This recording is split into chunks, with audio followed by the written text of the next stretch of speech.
जय हिंद एवरीवन। आज हम देखने वाले हैं एमपी पुलिस कांस्टेबल के 4 नवंबर की सेकंड शिफ्ट के जीके जीएस के क्वेश्चन। तो चलिए शुरू करते हैं। निम्नलिखित में से कौन सी सिंचाई परियोजना सही ढंग से मेल नहीं खाती? तो महेश्वर जो है खरगोन सही है। माही परियोजना धार में सही है। उर्मिल परियोजना जो है छतरपुर सही है। लेकिन मान परियोजना जो है वो रतलाम में नहीं। मान परियोजना जो है मध्य प्रदेश के धार जिले के मान नदी पर स्थित है, ना कि रतलाम में। महेश्वर महेश्वर बांध में नर्मदा नदी पर। माही परियोजना धार झबुआ क्षेत्र और उर्मिल परियोजना छतरपुर जिले में स्थित है। तो अपना आंसर क्या जाएगा? मान परियोजना रतलाम नहीं बोला है उसने। दूसरा क्वेश्चन, सामान्य रक्त में श्वेत रुधिर कणिकाओं की संख्या लाल रुधिर कणिकाओं की तुलना में तो लाल रुधिर कणिकाओं की तुलना में जो है कम होती है। मानव रक्त में लाल रक्त कोशिकाओं की संख्या श्वेत रक्त कोशिकाओं की तुलना में बहुत अधिक होती है। सामान्य अनुपात लगभग 600:1 होता है, अतः डब्ल्यूबीसी की संख्या कम होती है। मतलब अगर आरबीसी की संख्या 600 है तो डब्ल्यूबीसी की संख्या लगभग 1 होगी। तो ये आपको ध्यान में रखना है। क्वेश्चन नंबर 3, बाजार नियंत्रण की नीति की शुरुआत दिल्ली सल्तनत के किस शासन ने की थी? तो बाजार नियंत्रण किसने चालू किया था? अलाउद्दीन खिलजी ने। खिलजी वंश के सुल्तान अलाउद्दीन खिलजी ने अपनी विशाल सेना के भरण पोषण और आर्थिक सुधारों के लिए एक व्यापक बाजार नियंत्रण और मूल्य नियंत्रण नीति लागू की थी। तो आपको ये ध्यान में रखना है किसने चालू की थी। मानव शरीर में अम्ल क्षार का संतुलन किसके द्वारा बनाए रखा जाता है? तो ये रखा जाता है गुर्दे में रक्त हाइड्रोजन आयनों और बाइकार्बोनेट आयनों के उत्सर्जन और पुनर्अवशोषण को नियंत्रित करने करके शरीर में अम्ल क्षार का संतुलन बनाए रखते हैं। तो अपना आंसर क्या जाएगा? गुर्दे द्वारा। क्वेश्चन नंबर 5, ओडिशा का प्रसिद्ध जगन्नाथ मंदिर निम्नलिखित में से किसके द्वारा बनवाया गया था? तो आपको ये पता है कि जगन्नाथ मंदिर कहाँ है? ओडिशा में। तो उड़ीसा का जो जगन्नाथ मंदिर है वो अनंत वर्मन चौडगम द्वारा बनवाया गया था, जो कि गंग वंश के राजा थे। अनंत वर्मन चौडगम देव द्वारा शुरू करवाया गया था। तो ये भी आपको ध्यान में रखना। क्वेश्चन नंबर 6, श्वसन के दौरान ऑक्सीजन को अंदर लिया जाता है और कार्बन डाइऑक्साइड को जो है छोड़ा जाता है। इस गैस विनिमय में सहायक भौतिक प्रक्रिया कौन सी होती है? तो ये होती है विसरण। फेफड़ों और कोशिकाओं में स्तर पर गैसों का विनिमय ऑक्सीजन और कार्बन डाइऑक्साइड का आदान प्रदान जो कि विसरण प्रक्रिया द्वारा होता है, जहां गैस उच्च सांद्रता वाले क्षेत्र से निम्न सांद्रता की ओर गति करते हैं। तो ये भी आपको ध्यान में रखना है। एक बैरल यूएस कच्चे तेल के संदर्भ में लगभग कितने लीटर होते हैं? तो ये भी क्वेश्चन एमपी पुलिस में पूछा गया है। तो एक बैरल में जो है 159 लीटर। अंतर्राष्ट्रीय तेल बाजार में प्रयुक्त होने वाला एक मानक बैरल में लगभग 158.98 मीटर यानी लगभग 159 मीटर कच्चा तेल क्रूड ऑयल होता है। तो ये भी आपको ध्यान में रखना है। सिनेमा या इमेज प्रोजेक्टर में निम्नलिखित में से किस प्रकार के लेंस का उपयोग किया जाता है? तो ये किया जाता है उत्तल लेंस का उपयोग, है ना। प्रोजेक्टर में उत्तल लेंस का उपयोग किया जाता है क्योंकि यह प्रकाश की किरणों को केंद्रित करके पर्दे पर एक बड़ा वास्तविक और उल्टा, जिसे शीशे में सीधा किया जाता है, प्रतिबिंब बनता है।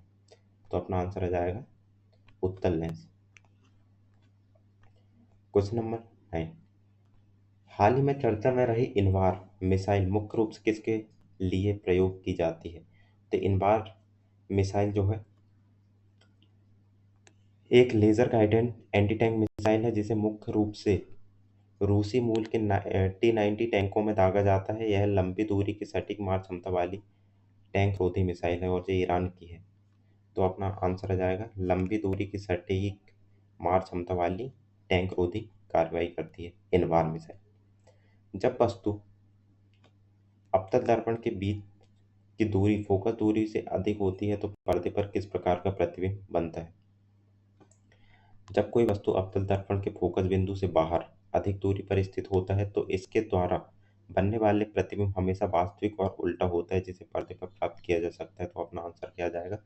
वास्तविक और उल्टा। मध्य प्रदेश के किस शहर में प्रसिद्ध ध्रुपद समारोह का आयोजन प्रतिवर्ष किया जाता है?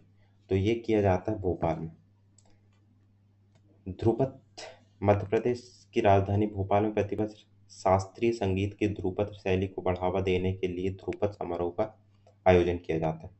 क्वेश्चन नंबर 12, कोशिकाओं की बाहरी परत यानी प्लाज्मा झिल्ली मुख्य रूप से किसकी बनी होती है?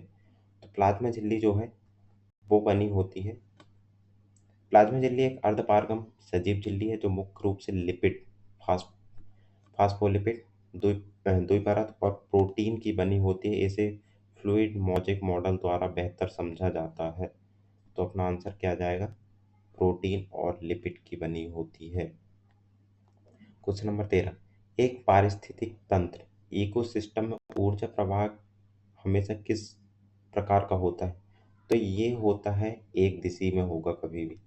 पारिस्थितिक तंत्र में ऊर्जा का प्रभाव हमेशा एक दिशा होता है और सौर ऊर्जा उत्पादकों में उपभोक्ताओं की ओर जाती है।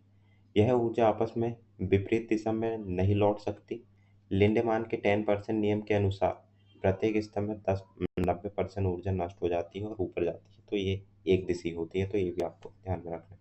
निम्नलिखित में से कौन सा अंग मानव नेत्र की शारीरिक रचना से संबंधित है? तो ये है आइरिस। आइरिस मानव आंख का रंगीन भाग है जो पुतली के आकार को नियंत्रित करता है और आंख में प्रवेश करने वाले प्रकाश की मात्रा को नियमित करता है। पटेला घुटने की हड्डी है, वो दिया है जिसमें, और स्प्लीन जो है तिल्ली है, और स्टिग्मा जो है फूलों का भाग है। तो ये भी ध्यान में रखना, आइरिस जो है आंख से संबंधित है। मध्य प्रदेश सरकार द्वारा नर्मदा नदी के संरक्षण और संवर्धन के लिए कौन सी योजना शुरू की गई है? तो ये शुरू की गई है नमामि देवी नर्मदे। मध्य प्रदेश सरकार द्वारा नर्मदा नदी के प्रदूषण को रोकने, इसके संरक्षण और किनारों पर वृक्षारोपण या बढ़ावा देने के लिए नमामि देवी सेवा नर्मदे सेवा यात्रा और योजना शुरू की गई थी। क्वेश्चन नंबर 16, रेगिस्तान या तपती सड़कों पर गर्मी के दिनों में वाली मृग तृष्णा निम्नलिखित में से किसके द्वारा बनती है? तो ये बनती है पूर्ण आंतरिक परावर्तन। तो अपना आंसर आ जाएगा तीसरा, पूर्ण आंतरिक परिवर्तन। मृग तृष्णा एक दृष्टि भ्रम है जो प्रकाश के पूर्ण आंतरिक परावर्तन के कारण उत्पन्न होता है। गर्म हवा की परतें विरल माध्यम की ओर गति करती हैं जिससे प्रकाश किरण मुड़ जाती हैं और पानी होने का आभास होता है। तो ये भी आपको ध्यान में रखना है। क्वेश्चन नंबर 17, भारतीय संविधान के नीति निर्देशक तत्वों के अंतर्गत अनुच्छेद 40 जो है किससे संबंधित? तो ये सिंपल ग्राम पंचायतों का गठन, जो कि एक गांधीवादी अनुच्छेद बोलते हैं, ग्राम पंचायतों का गठन से संबंधित है। संविधान का अनुच्छेद 40 ग्राम पंचायतों का गठन संगठन के लिए कदम उठाने और उन्हें स्वास्थ्य श्वासन इकाइयों के रूप में कार्य करने और शक्तियां प्रदान करने का निर्देश, यह गांधीवादी विचारधारा पर आधारित है। ये भी आपको ध्यान में रखना है। क्वेश्चन नंबर आता है 18, निम्नलिखित में से कौन सी एक ऑक्सीकरण अभिक्रिया नहीं है? नहीं है पूछा है। लोहे पर जंग लगना ऑक्सीकरण है, विकृत गंधिता ऑक्सीकरण है, दहन भी एक ऑक्सीकरण, लेकिन सोडा बोतल खोलना ये ऑक्सीकरण अभिक्रिया नहीं है। सोडा बोतल के खोलना एक भौतिक अभिक्रिया जिसमें दबाव कम होने के कारण घुली हुई कार्बन डाइऑक्साइड गैस बुलबुलों के रूप में बाहर निकलती है। इसमें कोई ऑक्सीकरण नहीं होता, जबकि जंग लगना, दहन और भोजन का खराब होना एक रासायनिक ऑक्सीकरण अभिक्रियाएं हैं। तो ये भी आपको ध्यान में रखना है ना। क्वेश्चन नंबर 19, मध्य प्रदेश सरकार ने इंदिरा गृह ज्योति योजना का नाम बदलकर क्या नाम कर दिया था? तो इसका आंसर जो है अटल गृह ज्योति योजना। मध्य प्रदेश सरकार द्वारा इंदिरा गांधी गृह ज्योति योजना का नाम परिवर्तित कर अटल गृह ज्योति योजना कर दिया गया था, जिसके तहत घरेलू घरेलू बिजली उपभोक्ताओं को रियायती दरों पर बिजली प्रदान की गई। तो ये भी आपको ध्यान में रखना है कि इसके द्वारा क्या उद्देश्य था इसका। क्वेश्चन नंबर 20, चिकित्सा विज्ञान में किस बीमारी को हैंसन का रोग भी कहा जाता है? तो हैंसन रोग जो है, कुष्ठ रोग को हैंसन रोग कहते हैं। लेप्रोसी, कुष्ठ रोग हैंसन रोग को भी कहा जाता है क्योंकि इसके मुख्य कारक बैक्टीरिया माइक्रोबैक्टीरिया लेप्री की खोज 1873 में डॉक्टर आर्मर हैंसन ने की थी। तो ये आपको ध्यान में रखना है। भारतीय संसद द्वारा बहुचर्चित सूचना का अधिकार 2019 लोकसभा द्वारा कब पारित किया गया था? तो ये पारित किया गया था 22 जुलाई 2019। सूचना का अधिकार 2019 को लोकसभा द्वारा 22 जुलाई 2019 को पारित किया गया था। इसके तहत सूचना आयुक्त और सूचना आयुक्तों के वेतन और कार्यकाल को केंद्र सरकार द्वारा तय करने का प्रावधान किया गया। तो ये आपको ध्यान में रखना है। अंगूर के रस से बनी वाइन का पीएच सामान्यतः कितना होता है, जो कि अम्लीय प्रकृति को दर्शाता है? तो वाइन जो बनी होती है अंगूर से, उसका पीएच मान लगभग होता है 2.8। वाइन की प्रकृति अम्लीय होती है और इसका पीएच मान 2.5 से 3.8 के बीच औसतन 2.8 होता है। यह इसमें मौजूद टार्टरिक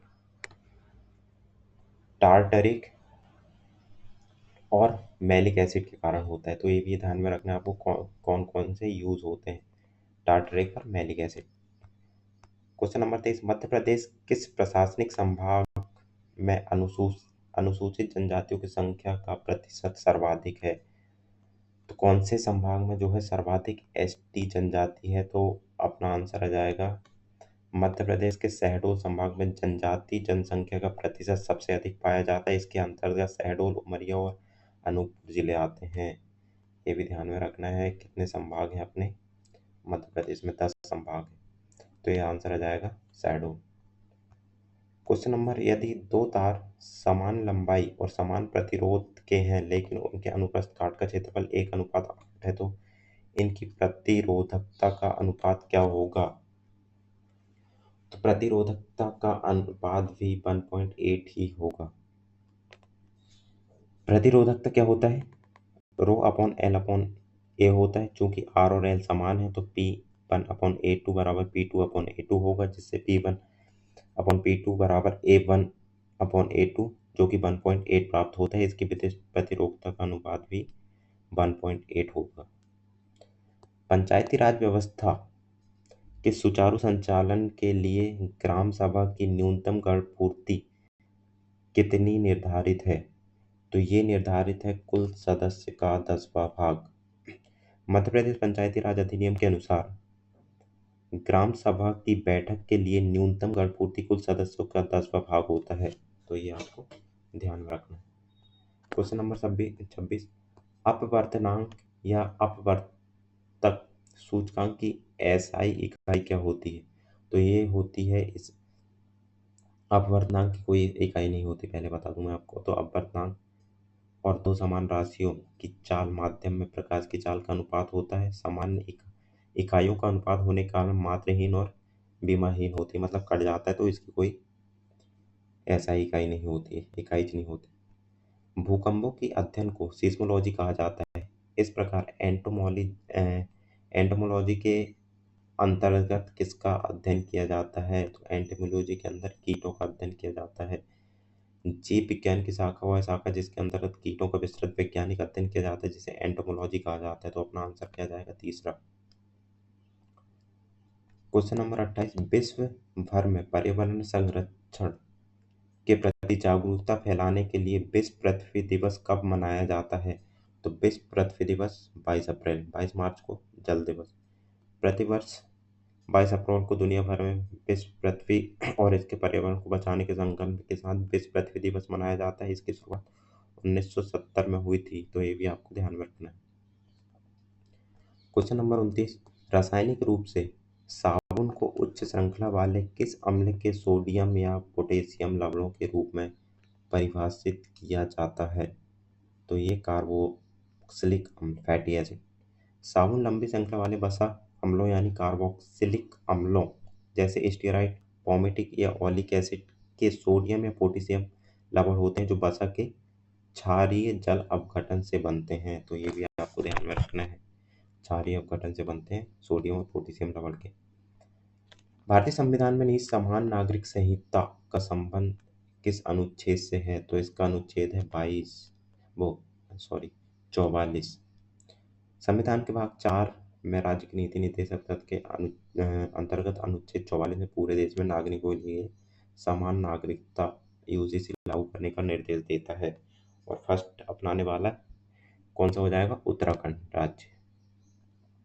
खुली हवा और नमी के अंतर्गत आने वाले लोहे और भूरे रंग की परत जमने यानी जंग लगने की प्रक्रिया विज्ञान में क्या कहलाती है? तो उसको बोलते हैं अपन संरक्षण, कोरोजन।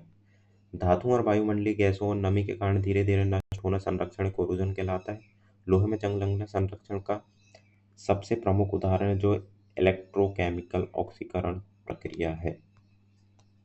1857 के प्रथम स्वतंत्रता संग्राम में ऐतिहासिक विद्रोह के दमन के बाद अंतिम मुगल शासक बहादुर शाह जफर को अंग्रेजों द्वारा कहाँ भेज दिया गया था? तो ये रंगून भेज दिया गया था, म्यांमार। 1857 की क्रांति के असफल होने के बाद अंग्रेजों द्वारा अंतिम मुगल सम्राट बहादुर शाह जफर को बंदी बनाकर उन्हें बर्मा की राजधानी रंगून निर्वासित कर दिया गया था और 1862 में उनकी हो गई थी मृत्यु। तो ये भी ध्यान में रखना है। मानव शरीर की ज्ञानेंद्रियों के संदर्भ में घ्राण और ऑल्फैक्टरी शब्द निम्नलिखित में से किससे संबंधित है? तो ये संबंधित है सूंघने से। विज्ञान में घ्राण और ऑल्फैक्टरी शब्द का संबंध सूंघने की क्षमता, सेंस ऑफ स्मेल और नासिक मार्ग के घ्राण रिसेप्टर से है, जो गंध की पहचान मस्तिष्क तक पहुंचाते हैं। तो ये भी ध्यान में रखना है आपको। भारतीय संविधान के समाहित मौलिक अधिकार निम्नलिखित में से किस देश के संविधान से लिया गया है? तो ये यूएसए से लिया गया है, संयुक्त राज्य अमेरिका से लिया गया है। भारतीय संविधान के अनुच्छेद 3 में वर्णित मौलिक अधिकारों को संयुक्त राज्य अमेरिका से के संविधान से लिया गया है। इन्हें भारत का मैग्ना कार्टा भी कहा जाता है। लास्ट क्वेश्चन है आज का। दामित्री मंडलीक और आधुनिक मौजूदगी की आवर्त सारणी के विक्रम में आधुनिक आवर्त सारणी मुख्य रूप से किस पर आधारित है? तो आधुनिक जो आवर्त सारणी अपन पढ़ते हैं परमाणु क्रमांक के आधार पर है। हेनरी मोजले द्वारा प्रतिपादित आधुनिक आवर्त सारणी के अनुसार तत्वों के रासायनिक और भौतिक गुण उनके परमाणु क्रमांक के आवर्ती फलन होते हैं, जबकि मेंडलिक की आवर्त सारणी परमाणु भाग पर आधारित थी। तो ये भी ध्यान में रखना है, ये भी क्वेश्चन पूछे जाते हैं। तो आज के क्वेश्चन होते हैं 35 खत्म। अच्छा लगा हो तो लाइक, सब्सक्राइब और कमेंट जरूर करके बताएं। धन्यवाद।